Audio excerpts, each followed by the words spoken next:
Hello my dear friends, എല്ലാ കൂട്ടുകാർക്കും പുതിയൊരു വീഡിയോയിലേക്ക് സ്വാഗതം. ഞാൻ നിങ്ങളുടെ സ്വന്തം നവനീത് കൃഷ്ണ. അപ്പം ഞാൻ നിങ്ങൾക്ക് മുന്നിൽ വന്നിരിക്കുന്നത് ഞാൻ പഠിക്കുന്ന ട്യൂഷൻ സെൻ്ററായ മാസ്റ്റർ മൈൻഡ് ട്യൂഷൻ സെൻ്ററിൽ നിന്നും 2 ദിവസത്തേക്ക് കിടന്ന് ഉല്ലാസയാത്രയുടെ വീഡിയോ ആയിട്ടാണ് ഞാൻ നിങ്ങൾക്ക് മുന്നിൽ വന്നിരിക്കുന്നത്. അപ്പം നമ്മൾ പോകാൻ പോകുന്ന സ്ഥലം എന്ന് വെച്ച് കഴിഞ്ഞാൽ കൊടൈക്കനാലാണ്. കൊടൈക്കനാലിലെ തന്നെ നമ്മുടെ Guna cave, pine forest, pillar rock, moir point അങ്ങനെയുള്ള എല്ലാ സ്ഥലങ്ങളും നമ്മുടെ ലിസ്റ്റിലുണ്ട്. നമ്മൾ പോകുന്ന വണ്ടിയുടെ പേര് ഗോഡസ് എന്നാണ്. ഒരാൾക്ക് വരുന്ന ചാർജ് 1800 രൂപയാണ്. രാത്രി 8 മണിക്കാണ് ട്യൂഷൻ സെൻ്ററിൽ നിന്നും വണ്ടി പുറപ്പെടുന്നത്. നമ്മുടെ എളമണ്ണൂർ സ്കൂളിൻ്റെ തൊട്ടടുത്ത് തന്നെയാണ് ട്യൂഷൻ സെൻ്റർ. അപ്പോൾ എല്ലാ കൂട്ടുകാർക്കും പുതിയൊരു വീഡിയോയിലേക്ക് സ്വാഗതം. അപ്പോൾ നമുക്ക് നേരെ വീഡിയോയിലേക്ക് പോകാം. അപ്പോൾ ഫ്രണ്ട്സ്, നമ്മളാണെങ്കിൽ ഇപ്പം നമ്മുടെ കൊടൈക്കനാലിലെ യാത്ര ആരംഭിക്കാൻ വേണ്ടി നമ്മുടെ ട്യൂഷൻ സെൻ്ററിൻ്റെ താഴെ നമ്മൾ വന്നിരിക്കുകയാണ്. അപ്പം നമ്മുടെ സ്കൂളിൻ്റെ തൊട്ടടുത്ത് തന്നെയാണ് ട്യൂഷൻ സെൻ്റർ.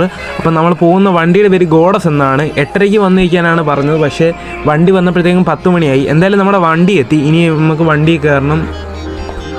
അപ്പോൾ ഫ്രണ്ട്സ്, നമ്മളങ്ങനെ വണ്ടി കയറി. വണ്ടിക്കകത്ത് ഡാൻസുകളെയും പരിപാടിയൊക്കെ ആയിരുന്നു ഒരു മണി 2 മണി വരെ. അതിനുശേഷം നമ്മൾ കിടന്നുറങ്ങി. എന്നിട്ട് രാവിലെ ആയപ്പോൾ നമ്മൾ തമിഴ്നാട്ടിൽ കയറി. എന്നിട്ട് തമിഴ്നാട്ടിൽ കയറി കുറേ സമയം യാത്ര ചെയ്തിട്ടാണ് കൊടൈക്കനാലിലെത്തിയത്. നമ്മൾ ആദ്യമായിട്ട് പോകാൻ പോകുന്നത് കൊടൈക്കനാൽ ഹോട്ടലിലേക്കാണ്. കൊടൈക്കനാൽ എന്നതിന് ശേഷം അപ്പം അവിടെ ചെന്നിട്ടാണ് നമുക്ക് ഫ്രഷ് ആവേണ്ടത്. ആ ഹോട്ടലിൽ നമ്മൾ എത്തിച്ചേർന്നിരിക്കുകയാണ്. അപ്പോൾ ഇതാണ് ഞങ്ങളുടെ റൂം. ഞങ്ങളുടെ റൂമിൻ്റെ അകത്ത് 6 പേരായിരുന്നു ഉണ്ടായിരുന്നത്. ഞങ്ങളപ്പം കുളിച്ച് ഡ്രസ്സൊക്കെ മാറി നേരെ ഭക്ഷണം കഴിക്കാനുള്ള പ്ലാനിങ്ങിലാണ്. അപ്പം അവിടെ തന്നെ ഹോട്ടൽ ഉണ്ടായതുകൊണ്ട് കുഴപ്പമില്ല. അപ്പോൾ രാവിലെ തന്നെ നമ്മളാണെങ്കിൽ പ്രഭാത ഭക്ഷണം കഴിച്ചിട്ട് നേരെ സ്ഥലങ്ങൾ കാണാൻ ഇറങ്ങുവാണ്.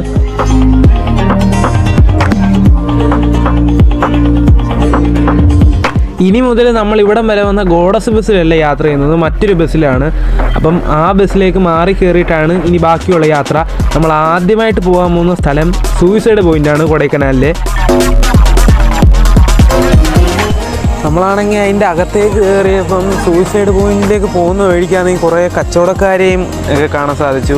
ഈ പാവ വയ്ക്കുന്നവർ, പിന്നെ വൈൻ ഷോപ്പ്, പിന്നെ ഓരോ കളിപ്പാട്ടങ്ങൾ വിൽക്കുന്ന, അങ്ങനെ കുറേ അധികം കടകൾ ആ പരിസരത്തുണ്ട്. പിന്നെ ഫ്രണ്ട്സ്, നമ്മൾ കൊടൈക്കനാൽ സൂയിസൈഡ് പോയിന്റ് വന്ന ആ സമയം തീരെ ശരിയായിരുന്നു. കാരണം ആ സ്ഥലം മുഴുവൻ മഞ്ഞ് മൂടി കിടക്കുകയാണ്. നമുക്ക് സ്ഥലമൊന്നും കൃത്യമായിട്ട് കാണാൻ പറ്റിയില്ല. അങ്ങനൊരു പോരായ്മ മാത്രം കൊടൈക്കനാൽ സൂയിസൈഡ് പോയിന്റ് വന്നപ്പോൾ തോന്നി. അല്ലാത്ത കാര്യങ്ങൾ വെച്ച് നോക്കുമ്പം നല്ലൊരു സ്ഥലം തന്നെയാണ് സൂയിസൈഡ് പോയിന്റ്. സൂയിസൈഡ് പോയിന്റിലെ കാഴ്ചകളെല്ലാം കണ്ടതിന് ശേഷം നമ്മൾ അടുത്തതായി പോകാൻ പോകുന്നത് ഗുണ കേവിലോട്ടാണ്. അപ്പം ഗുണ കേവിലോട്ടുള്ള യാത്രയാണ് ഇനി കാണാൻ പോകുന്നത് നിങ്ങൾ. അപ്പം നമ്മൾ ഗുണ കേവിൽ എത്തിച്ചേർന്നു. അപ്പം അവിടെ നല്ല ട്രാഫിക്കും ബ്ലോക്കും ഒക്കെ ഉണ്ടായിരുന്നു. എങ്കിലും നമ്മൾ വലിയ ബ്ലോക്കിലൊന്നും പെടാതെ നമ്മൾ കറക്റ്റ് സമയത്ത് ഗുണ കേവിൽ എത്തിച്ചേർന്നു. പിന്നെ ഞാൻ ഗുണ കേവിനെ പറ്റി പ്രത്യേകം എടുത്തു പറയേണ്ട കാര്യമില്ലല്ലോ, എല്ലാവർക്കും അറിയുന്ന സ്ഥലം തന്നെയായിരിക്കും. കാരണം മഞ്ഞുമൽ ബോയ്സ് കണ്ട ഏവരും ഗുണ കേവ് എന്ന് പറയുന്ന സ്ഥലം മറക്കത്തില്ല. ആ മഞ്ഞുമൽ ബോയ്സ് കണ്ട ആ ഒരു എക്സൈറ്റ്മെൻറ്റിലാണ് എനിക്ക് ഈ ഗുണ കേവിൽ വരണമെന്ന് തോന്നിയതും. ഈ ടൂറിന് തന്നെ മെയിനായിട്ട് വന്ന ഈ ഗുണ കേവ് എന്ന സ്ഥലം ഉള്ളതുകൊണ്ട് തന്നെയാണ്. പിന്നെ ഞങ്ങളവിടെ ചെന്ന സമയത്ത് ഭയങ്കര തിരക്കായിരുന്നു അനുഭവപ്പെട്ടത്. ഇത്രയൊന്നും ആളുണ്ടാകുമെന്ന് ഞാൻ പ്രതീക്ഷിച്ചിട്ട് പോലും ഇല്ലായിരുന്നു. എന്തായാലും പ്രതീക്ഷയിലും അപ്പുറം ആൾക്കാരായിരുന്നു അവിടെ ഉണ്ടായിരുന്നത്. ഇത്രയും തിരക്കുണ്ടായിട്ട് പോലും നമുക്ക് അവിടുത്തെ മിക്ക കാഴ്ചകളും കാണാൻ സാധിച്ചു. അതൊരു ഭാഗ്യം തന്നെയാണ്. ഗുണ കേവിലെ കാഴ്ചകളെല്ലാം കണ്ടു. വളരെ മനോഹരമായൊരു സ്ഥലം തന്നെയായിരുന്നു ഗുണ കേവ്. അപ്പോൾ നമ്മൾ അടുത്തതായിട്ട് പോകാൻ പോകുന്നത് പൈൻ ഫോറസ്റ്റിലേക്കാണ്. നമ്മളപ്പോൾ പൈൻ ഫോറസ്റ്റിൽ എത്തിച്ചേർന്നു. ഇനിയിപ്പം അവിടുത്തെ കാഴ്ചകൾ കണ്ടിട്ട് വേണം അടുത്ത സ്ഥലത്തേക്ക് പോകാൻ. പിന്നെ നമ്മൾ ഇതുവരെ പോയിട്ടുള്ള സ്ഥലങ്ങളെ വെച്ച് പോകുമ്പോൾ കുരങ്ങന്മാരുടെ ശല്യം കുറച്ച് കൂടുതലായിരുന്നു.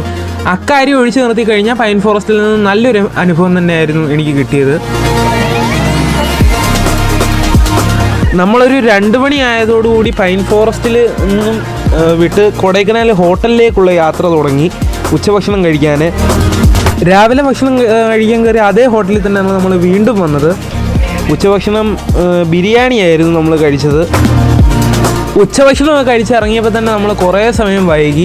അപ്പോൾ നമ്മൾ അവസാനമായിട്ട് പോകാനിരുന്ന കൊടൈ ലേക്കിലേക്കാണ് ഇനി പോകുന്നത്. നമ്മൾ അങ്ങോട്ട് പോകുന്ന വഴിക്കും അവിടെ എത്തിയപ്പോഴും ഒരു മഴ അവിടെ അനുഭവപ്പെട്ടു. അതുകൊണ്ടൊരു ചെറിയ ബുദ്ധിമുട്ടുണ്ടായിരുന്നു. അല്ലാതെ വേറെ കുഴപ്പങ്ങളൊന്നുമില്ല. പിന്നെ കാണാൻ നല്ലൊരു സ്ഥലം തന്നെയാണ് ഈ കൊടൈലേക്ക്. അപ്പോൾ ഇന്നത്തെ ഈ വീഡിയോ എല്ലാ കൂട്ടുകാർക്കും ഇഷ്ടപ്പെട്ടു എന്ന് വിശ്വസിക്കുന്നു. ഇഷ്ടപ്പെട്ടെങ്കിൽ ലൈക്ക് ചെയ്യുക, സബ്സ്ക്രൈബ് ചെയ്യുക, ഷെയർ ചെയ്യുക.